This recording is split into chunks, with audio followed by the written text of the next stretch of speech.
everyone, welcome back to my YouTube channel. Today I'm trying out a unique challenge. Living in a tiny cabin house for 24 hours. Can I simplify my life and find happiness in the smallest spaces? Let's find out.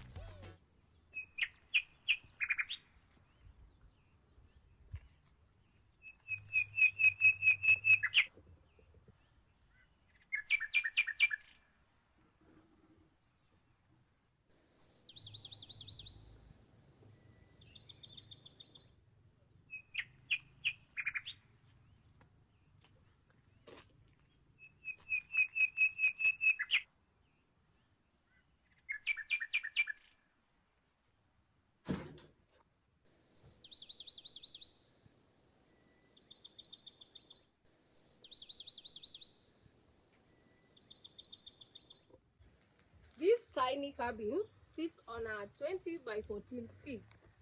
So it is equipped with all essentials, and I'm about to find out if it's enough for me for a day.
Wash sitting area for the outdoor of this tiny cabin, and as you can see, it's very comfortable.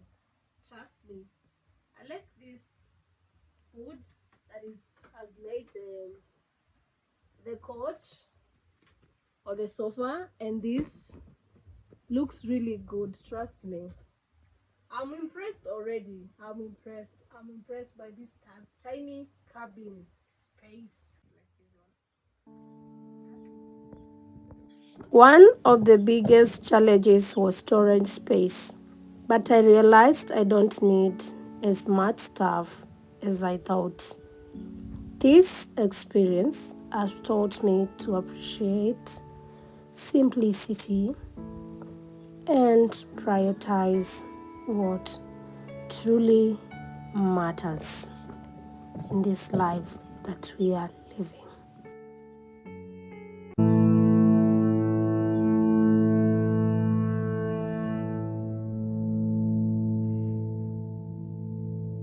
Living in a tiny cabin for a day was an eye-opening experience.